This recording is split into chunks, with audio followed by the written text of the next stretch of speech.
Welcome to అభినవ భారత్. నేను Rafi. Narendra Modi protocol break చేశారని అయితే తెలుస్తుంది. రెండు ప్రోటోకాల్ అయితే బ్రేక్ చేసినట్టు తెలుస్తుంది. అంటే ఏంటి ప్రోటోకాల్, ఎందుకు బ్రేక్ చేశారు, చేయొచ్చా, అసలు చేయకూడదా, ఏం జరిగిందో తెలుసుకునే ప్రయత్నం చేద్దాం. 23వ వార్షిక సదస్సు ఏదైతే ఉందో దానికోసం రష్యా భారత్ వార్షిక సదస్సు కోసం అయితే పుతిన్ రావడం జరిగింది. ఢిల్లీలోని ఎయిర్పోర్ట్కి చేరుకున్నారు. అయితే ఇదే సమయంలో నరేంద్ర మోడీ ఆయనకి స్వాగతం పలుకుతూ దగ్గరికి వెళ్ళి ఆయన రిసీవ్ చేసుకొని తర్వాత అదే కారులో ఆయన మళ్ళీ రిటర్న్ అయితే రావడం జరిగింది. అంటే ఇద్దరు ఒకే కారులో అయితే ప్రయాణించడం జరిగింది. అంటే ఇది ప్రోటోకాల్ బ్రేకింగ్ అని చెప్పొచ్చు. ఇక్కడ రెండు ప్రోటోకాల్ బ్రేకింగ్ అయితే జరిగింది.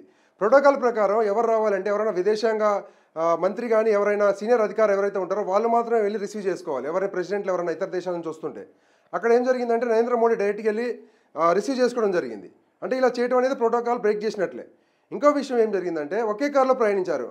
రెండు పెద్ద దేశాల ప్రెసిడెంట్లు ఒకే కారులో ప్రయాణించడం వల్ల ఏదైనా ప్రమాదం జరిగితే అక్కడ ఏమవుతుందంటే ఇద్దరికి ప్రమాదం జరిగే అవకాశం ఉంది. ఇద్దరు కూడా ప్రమాద బారిన పడే అవకాశం ఉంది. దానికోసం అని చెప్పేసి ఇద్దరు కూడా ఎప్పుడైనా సరే ఇద్దరు ప్రెసిడెంట్లు ఒక కారులో ప్రయాణించినట్టు లేదు, ప్రయాణించకూడదు కూడా. ఏదైతే రష్యా ప్రెసిడెంట్ ఉన్నాడో ఆయనకు సంబంధించిన మిలిటరీ, ఆయనకు సంబంధించిన వాహనాలతో పాటు మన ఇండియా మిలిటరీ ఏదైతే ఉందో ఇది వాళ్ళకి సెక్యూరిటీ ఇచ్చుకుంటూ తీసుకొస్తుంది. నరేంద్ర మోడీకి కూడా సేమ్ అదే విధంగా ఇండియా ఆర్మీ ఏదైతే ఉందో అది సెక్యూరిటీ ఇచ్చుకుంటా స్పెషల్ ఫోర్స్ ఉంటుంది కాబట్టి వేరే కారులో తీసుకొని వస్తుంది. ఇట్లా ఇద్దరు ప్రెసిడెంట్లు కూడా సపరేట్ కార్లో అయితే ప్రయాణించాల్సిన అవసరం ఉంది.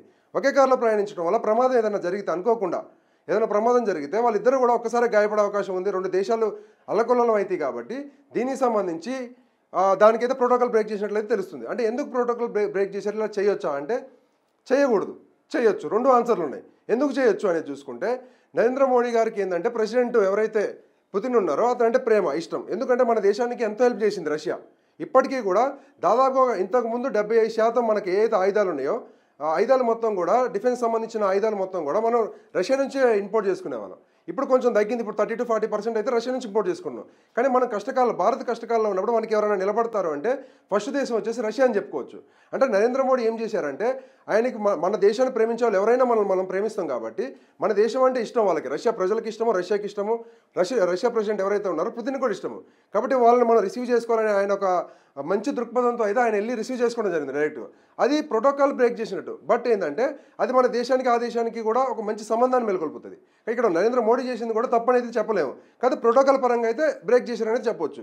అంటే ఎందుకు తప్పని చెప్పొచ్చు అంటే ఇప్పుడు ఒక దేశ ప్రెసిడెంట్ కోసం వెళ్ళి ఆయన ప్రోటోకాల్ బ్రేక్ చేసి ఒక దేశ ప్రెసిడెంట్ని రిసీవ్ చేసుకున్నప్పుడు వేరే దేశాల నుంచి ఎవరైనా వస్తే వాళ్ళు కూడా ఎక్స్పెక్ట్ చేస్తారు మమ్మల్ని కూడా నరేంద్ర మోడీ డైరెక్ట్ ప్రధానమంత్రి నరేంద్ర మోడీ వచ్చి రిసీవ్ చేసుకోవాలని అయితే కోరుకుంటారు. అంటే ఎందుకు, ఇప్పుడు రష్యా కంటే మేమేం తక్కువ కాదు కదా అని వాళ్ళు కూడా ఫీల్ అవుతారు. ఇప్పుడు ట్రంప్ కూడా మన దేశం పైన ఆగ్రహం వ్యక్తం చేసేది, మన దేశం మీద కొంతవరకు కోప్పడేది, మనల్ని కొద్దిగా ఇబ్బంది పెట్టేది కూడా. ఎందుకంటే వీళ్ళు రష్యాతో క్లోజ్ అవుతున్నారు, రష్యాతో ఇంపోర్ట్లు ఎక్కువ చేసుకుంటున్నారు, రష్యా ఆయుధాలు ఎక్కువ కొనుక్కుంటున్నారు, మా దగ్గర నుంచి కొనుక్కోవాలి.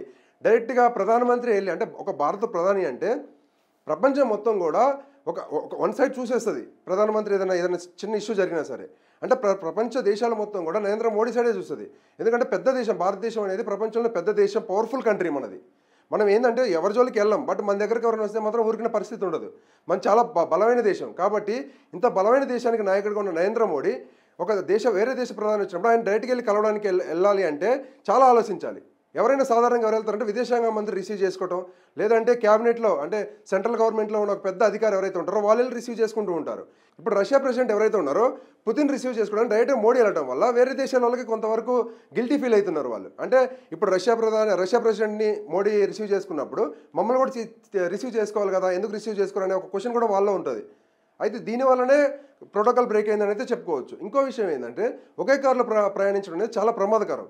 ఏదైనా అనుకోని సంఘటన జరిగి అట్లీస్ట్ ఒక పంచరో ఏదో ఒక చిన్న ఇష్యూ ఏదైనా జరిగినా కానీ అక్కడ ఏం జరుగుతుందంటే పెద్ద న్యూస్ అయిపోతుంది. మన భారతదేశానికి అక్కడ బ్యాడ్ నేమ్ వస్తుంది. వేరే దేశానికి సంబంధించిన ప్రెసిడెంట్ వచ్చినప్పుడు మన దేశానికి ఎప్పుడైనా సరే వాళ్ళకి సంబంధించిన ఏదైతే వేరే దేశం నుంచి వచ్చిన ప్రెసిడెంట్ ఉంటో వాళ్ళకి సంబంధించిన మిలిటరీ ఉంటుంది, సెక్యూరిటీ ఉంటుంది, మన దేశానికి సంబంధించిన మిలిటరీ సెక్యూరిటీ ఉంటుంది. అంటే వీళ్ళందరూ కలిసి కూడా కాంబినేషన్లో ఒక ప్రోటోకాల్ ఏర్పాటు చేసి ఆ ప్రోటోకాల్ ప్రకారం వాళ్ళు తీసుకెళ్ళడం జరుగుతుంది. అంతే నరేంద్ర మోడీకి కూడా సేమ్ మన దేశం నుంచి వేరే దేశానికి వెళ్ళినప్పుడు నరేంద్ర మోడీకి కూడా సేమ్ అలాగనే సపరేట్ ప్రోటోకాల్ ఉంటుంది. వాళ్ళ మిలిటరీ ఉంటారు, మన మిలిటరీ ఉంటారు, కలిసి తీసుకెళ్తారు, చాలా సెక్యూర్గా తీసుకెళ్తారు. కానీ ఇక్కడ ఏం జరిగిందంటే ఇద్దరు కలిసి వెళ్ళటం వల్ల చిన్న ప్రమాదం జరిగినా కానీ ఫస్ట్ ఆఫ్ ఆల్ మన భారతదేశానికి బ్యాడ్ నేమ్ వస్తుంది. మన ప్రధానమంత్రి ఎంత ఇంపార్టెంటో వేరే దేశం నుంచి వచ్చిన ప్రెసిడెంట్ కూడా మనకు అంతే ఇంపార్టెంట్. కాబట్టి ఇద్దరికి సపరేట్ ప్రోటోకాల్స్ మెయింటైన్ చేసి తీసుకెళ్లాల్సిన అవసరం అయితే ఉంటుంది. కానీ ఇక్కడ ఏదైతే మనకి రష్యాకు ఉన్న మంచి సంబంధాల వల్ల నరేంద్ర మోడీ గారు ఏం చేశారంటే ఒక అడుగు ముందుకేసి ఇద్దరు కూడా ఒకే కారులో వెళ్ళి మాట్లాడుకుంటూ, అంటే వేరే దేశం నుంచి వచ్చిన పవర్ఫుల్ వ్యక్తి, మన దేశానికి ఎప్పటి నుంచో సహాయం అందిస్తాడు. అక్కడ నుంచి మనకి అణు ఆయుధాలు మొత్తం కూడా మన దగ్గరకు వస్తూ ఉంటాయి, ఇంపోర్ట్ చేసుకుంటూ ఉంటాం. 70% వరకు ఇంపోర్ట్స్ అక్కడ నుంచే చేసుకుంటాం. కాబట్టి ఇవన్నీ దృష్టిలో పెట్టుకొని ఆయన ప్రేమగా, అంటే మన దేశానికి ఆ దేశానికి ఇంకా ఎక్కువ బంధం కలగాలి, మన మీద ఎక్కువ ప్రేమ ఉండాలి ఆ దేశానికి, రేపు ఫ్యూచర్లో కూడా మన దేశానికి ఏదైనా ఇబ్బంది వస్తే ముందుండాలి ఆ దేశం అనే ఉద్దేశంతో, అంటే సదుద్దేశం, మంచి ఉద్దేశంతో ఆయన అయితే ముందుకెళ్ళిండు. 2 ప్రోటోకాల్ బ్రేక్ చేయడం పెద్ద లాసు నష్టం ఏం జరిగింది ఏం లేదు. కాకపోతే ఏంటంటే అలా ఒకసారి ఆలోచన చేయాల్సిన అవసరం అయితే ఉందన్నమాట. ఇక్కడ ఏదైతే అందరు జనాలు చర్చించుకుంటున్నారో దీనికి సంబంధించింది ఏంటంటే, ప్రోటోకాల్ బ్రేక్ చేశారంటే మన స్టేట్ సంబంధించిన ఛానల్స్ కానీ న్యూస్ ఛానల్స్ కానీ ఏవి కవర్ చేయలేదు, ఎందుకంటే పెద్ద న్యూస్ కాదని. కానీ సెంట్రల్ సంబంధించిన ఏదైతే నేషనల్ మీడియా ఉందో నేషనల్ మీడియా మొత్తం కవర్ చేసింది.